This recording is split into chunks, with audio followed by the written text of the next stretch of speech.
Today we have a distinguished sports journalist, a job that I once upon a time would have liked to have, but this guy is the real deal. David Rumsey from Far Office Sports. How are you doing today, sir? I'm doing great, Kevin. Thanks for having me. How are you? I'm good. So we're going to talk about two different things today. We're talking about Women's March Madness and NASCAR. Originally, we was going to talk about NASCAR, and then it's like, oh, he's covering March Madness too. So let's talk about this. There we go. So you've written quite a few articles about the Women's March Madness tournament. What have you observed so far? Yeah, I think the biggest thing for me is just the crazy viewership numbers that we're seeing for a lot of the games, but most specifically the games involving Iowa and Caitlyn Clark. We know that she's been a huge draw for TV networks and streaming platforms all season, into the conference tournament and into March Madness now. And with that Elite Eight game against LSU, they broke the record for the most watched women's college basketball game ever, which was previously set last year at the title game. So they broke that record with the Elite Eight game. So it's just a crazy interest story. Everybody from basketball fans and just sports fans in general seem to be flocking towards Caitlyn Clark and Iowa, and they're still in the tournament, obviously. What is it about Caitlyn Clark? Because there's been other great players over the league. I mean, we've had Lisa Leslie, Sue Bird, Diane Taurasi, Brittany Griner. So there's always been a lot of great players. Is it just like a perfect storm of all these things converging together? Again, she set the record and she's a great player, but what was it about her specifically that kind of grab a viewership that way? Yeah, it is. It is wild. I mean, she's a senior, right? She's been in college for her whole career, but didn't really explode to the general fan until last year when she made the Final Four. And I think it was, her flashy offensive play with 3-pointers and the speed and just the shooting. But, she backs that up with some, colorful language on the court, and she's cocky, and she's an athlete, and she acts like a star athlete, and she backs it up with her play as well. So I think people are drawn to that, and then obviously being on one of the best teams in the country and being one of the favorites to win the national championship heading into the season and backing it up through the tournament, close games. I think that's what draws people to her. She's what you want in a superstar athlete, and then she backs it up with 41 points in the Elite Eight. I mean, that's crazy. Now, I'm not sure if too many journalists have made this comparison. Maybe they have, and if they did, hey, fantastic. With Angel Reese and Caitlyn Clark, to me, there's a similarity between Larry Bird and Magic Johnson. If we go back to that, because they met in college, and then they had another rivalry in in the NBA. I guess the question I'm posing is probably the same question they had when they left college. How do you see the future of women's basketball after they leave? There's still going to be Connecticut and USC and all these different teams. They'll still be around. But how do you see the future of it after Caitlyn and Angel, since they're both going to the draft next year? That's a great question. And I think a lot of people are asking that, these viewership records that are being set are largely around Caitlyn Clark's games with Iowa. Obviously, LSU has been a part of several of those, so they're no slouch as well. I agree. Like, you have a star before these girls really came to prominence. You had Paige Beckers at UConn, and she's been injured for a while, and now she's going to play Caitlyn Clark. So there are still talented girls out there who are going to be coming up through high school and into college, and will no doubt I don't know if they'll be the next Caitlyn Clark. I don't know how much of an outlier she'll be, but I think the fact that, if she continues playing well in the WNBA, which I think everyone expects her to, I think that could still translate down into college, because, we had this breakout star from college, and now she's dominating in the pros, and, looking for that next one in college sports as well. I think I lost my question. I had a question. Oh, wait a minute. Let me look at my list. Damn it! I lost my question. Let me ask you about. Oh, I know what it was. Yeah. Oh, I forgot my question. It's over for me. I'm losing my mind. How is NIL deals? As NIL, I think one of the things that's helped Caitlyn Clark and all the rest of women's basketball is NIL deals, because you can see Caitlyn Clark play basketball, but now you see her in State Farm commercials. So how does that help when it comes to the casual fan who doesn't watch women's sports? You bring up a great point. State Farm ads, right? That's what we think of when we think of athletes, basically. Aaron Rodgers in the discount double check, Steph Curry, Patrick Mahomes, those big guys with big brands like that. So yeah, it's enormous when you're watching say you're watching a men's college basketball game, or maybe you're watching golf or something else, and you see a Caitlyn Clark ad, and you start familiarizing yourself with that. Then you see a highlight of, she scored this many points in the Elite 16, and they're moving on to the Elite 8. Then you're like, oh, I actually want to watch this. I was talking to somebody the other day who's just kind of a men's college basketball fan, and he said, I finally watched that Caitlyn Clark, and I was like, for people who work in sports media, we've been watching Caitlyn Clark all season and writing about her, but it dawned on me, there's still people out there that aren't following and are still just getting introduced to the phenomenon that is Caitlyn Clark, and probably will be more that get introduced to here with this Final Four. Right. Okay, so I remembered my question now. So the storybook ending would be almost the John Elway ending. You win the championship and you retire. In Caitlyn Clark's case, she wins the championship and she rises off to the WNBA. So that'll be the storybook ending. However, we have two spoilers floating around out there who hasn't gotten as much praise. Like all season's been by Caitlyn Clark at LSU and Juju out in USC, but then we have South Carolina and Dawn Staley and Gino Auriemma and UConn. What would happen if it's UConn and South Carolina and Caitlyn Clark does not get that storybook ending? Well, I think there's no doubt that probably from a viewership perspective, and this game is going to be the championship game will be on ABC on Sunday afternoon. I think no doubt the most viewers would probably be Iowa versus South Carolina. South Carolina would be undefeated at that point. I think there will still be a large turnout, even if it's UConn versus South Carolina, or who knows, even NC State if they pull off that miraculous upset. Fingers crossed for them, I guess. But I think Iowa's the clear favorite among, if you're talking to network executives, who they would want to see in there just for that bigger audience and for the sport as a whole. But I don't think it necessarily would put a damper on the momentum that Caitlyn Clark has brought to the sport. I mean, she's like we just talked about. They already broke the record in the Elite 8 for the most watched women's college basketball game. So the work has been done. It can still go even higher, but I think so much has already been done, even if she loses at this point. The Final Four number will still be big. People will still tune in. It'll still be good for the sport. Right.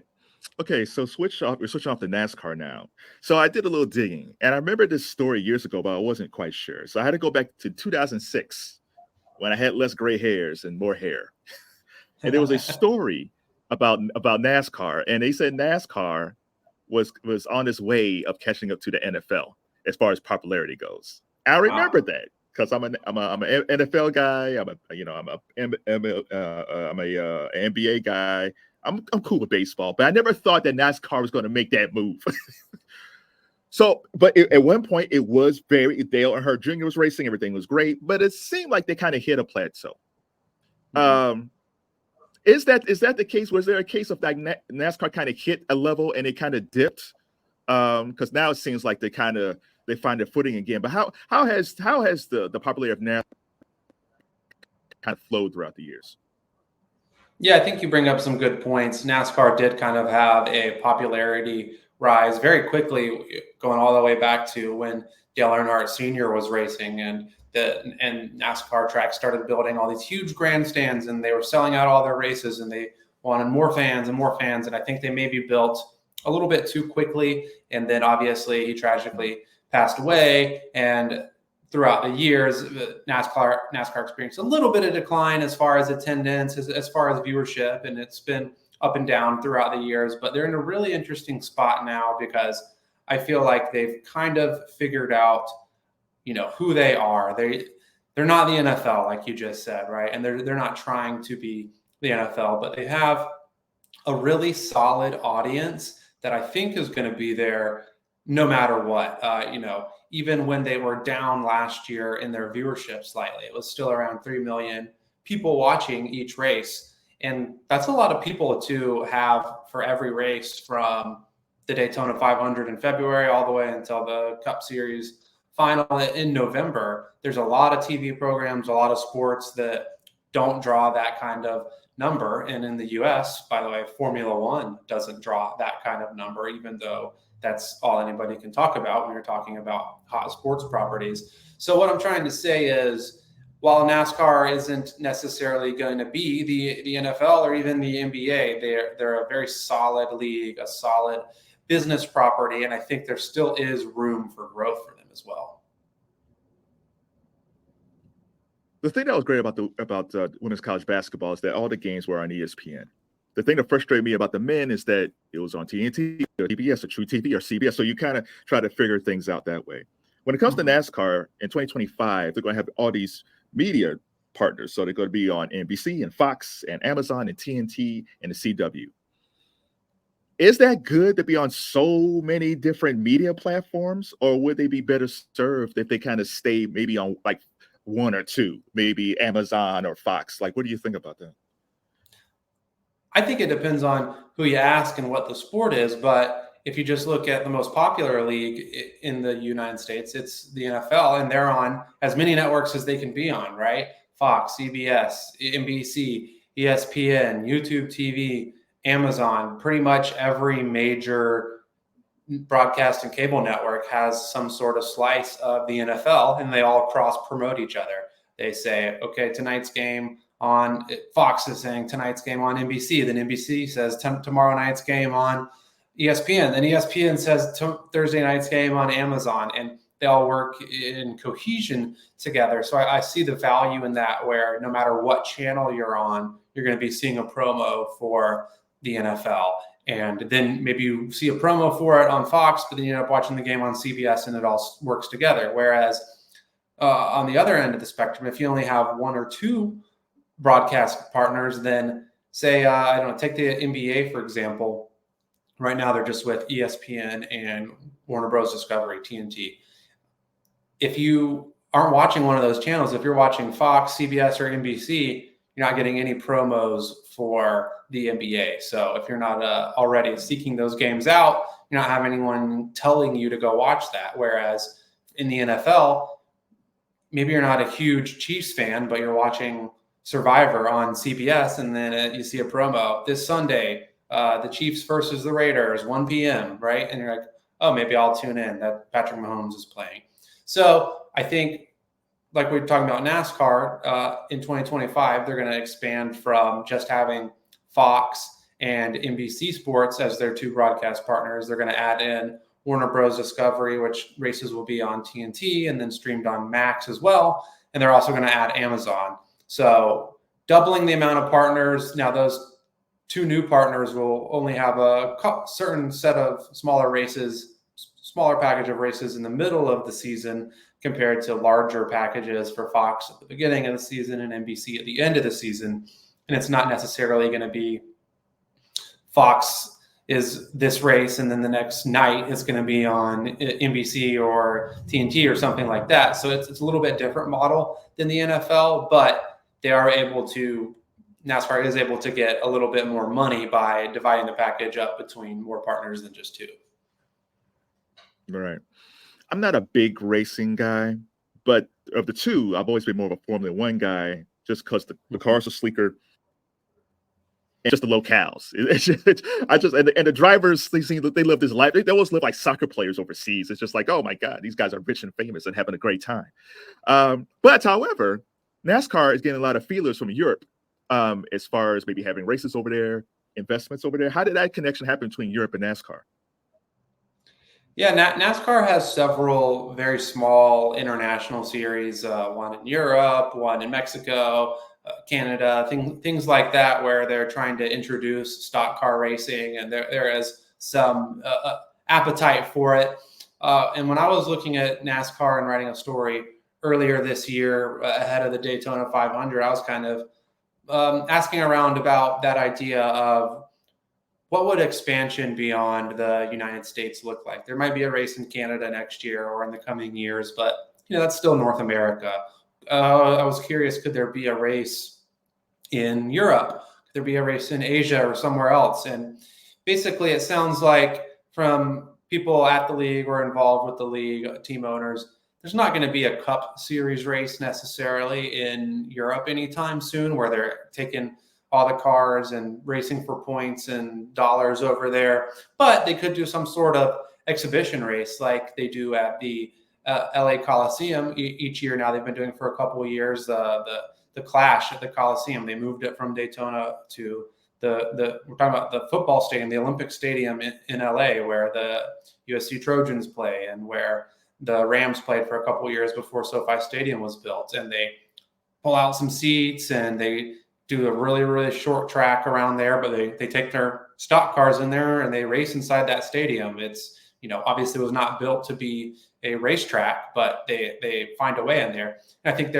some stakeholders are saying they could do something similar at, say, a big soccer stadium in Spain or in Germany or wherever they were to go, if there was the right infrastructure. So I think that's where they would look for any sort of international, quote, expansion right off the bat, much, much sooner than taking a full-fledged Cup Series race over there where they're, racing for their season-long championship.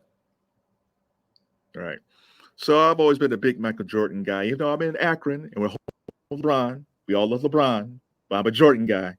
Gotcha. But he is he's a very invested owner in NASCAR. Yeah.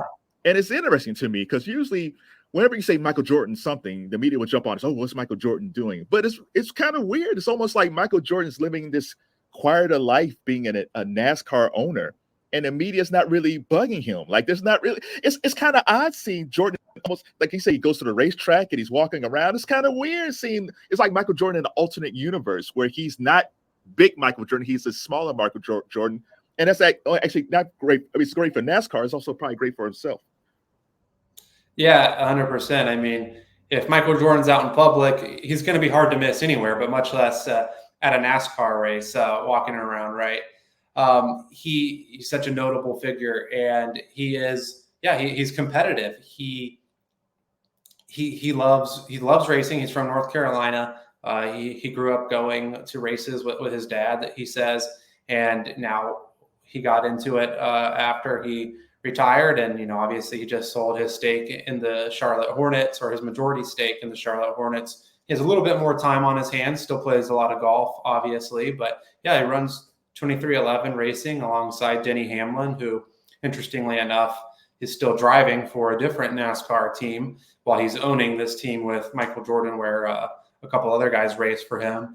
But I think it's not the first time that a notable sports figure has gotten involved in NASCAR, right? You look at Super Bowl winning coach Joe Gibbs, who's still in NASCAR today, but started as a football coach, ended up being a really successful NASCAR team owner. And I don't see any reason that MJ couldn't be a really successful figure in NASCAR either. He's putting a lot of money into his team. He certainly doesn't like to lose. And his team is, not at that top echelon yet, but is certainly on the way up.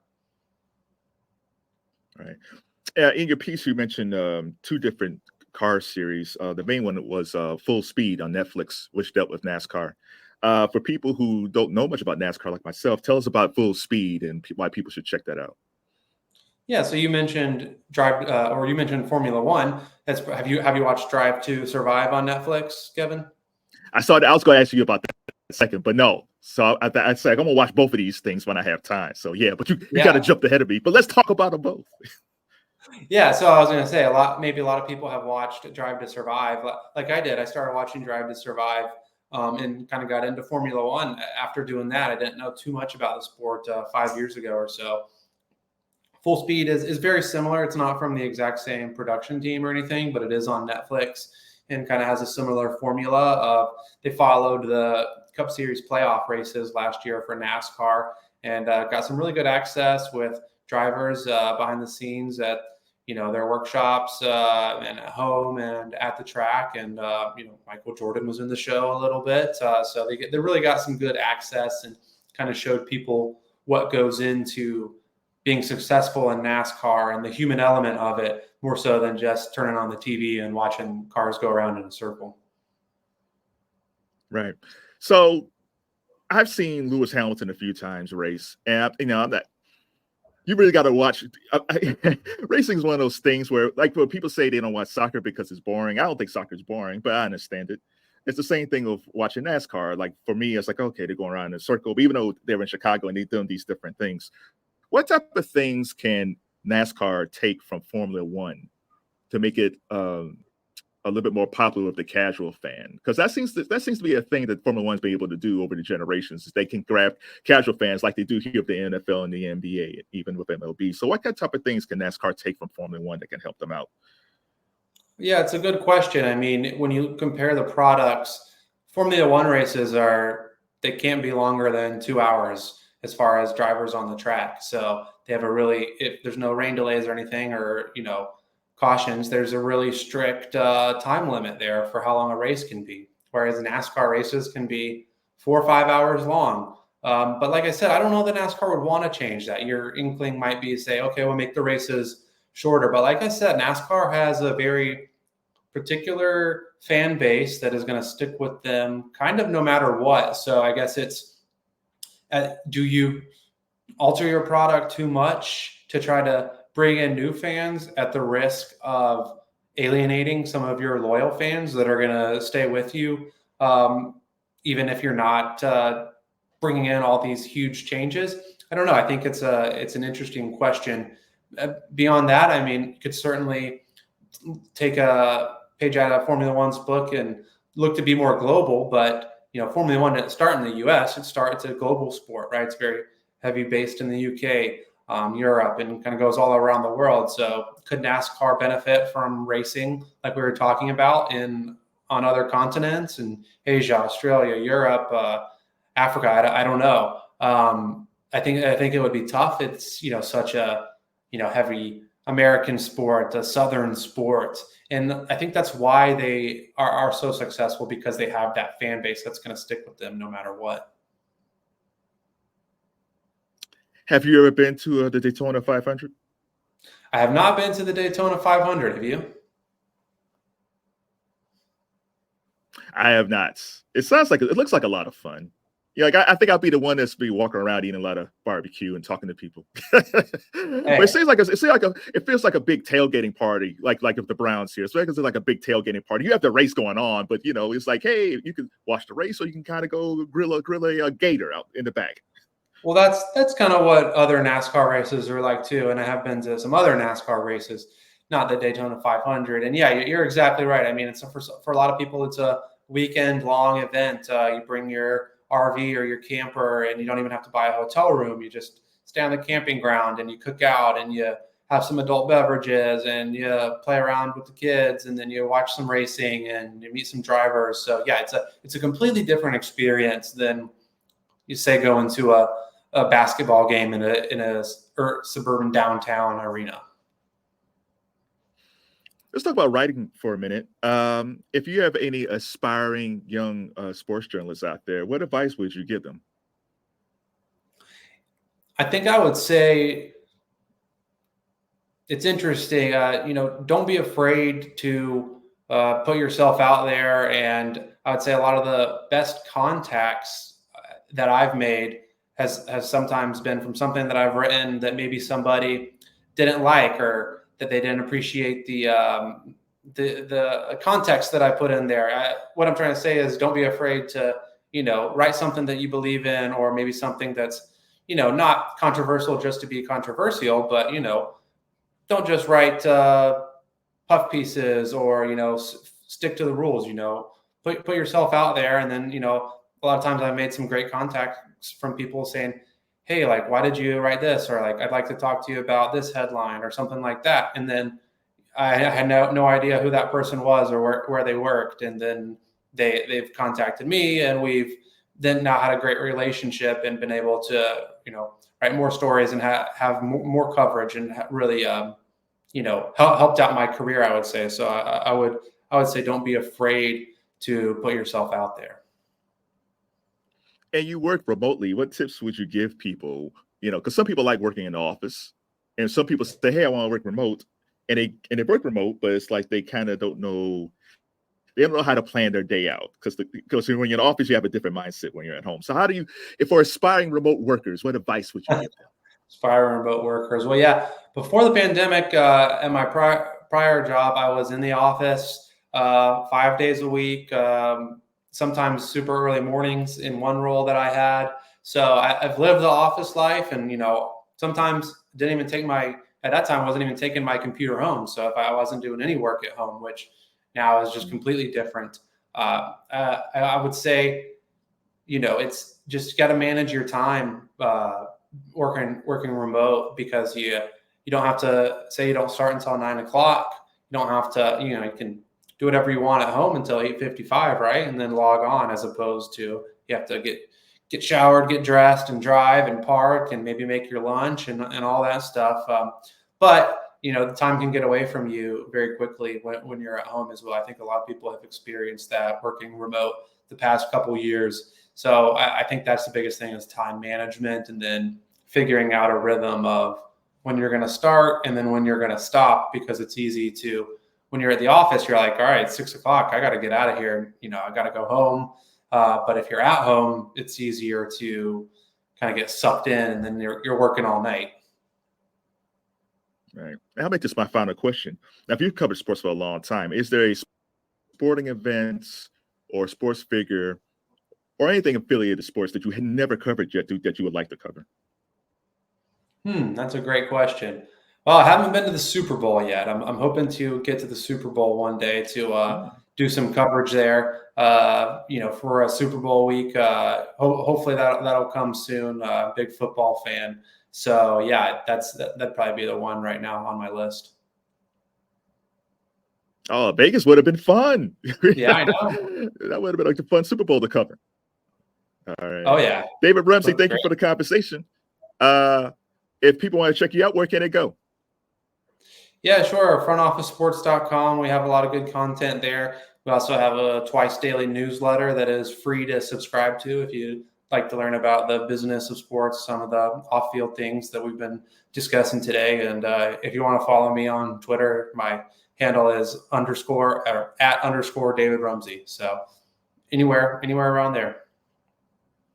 All right. Thanks a lot, David. Thank you, Kevin.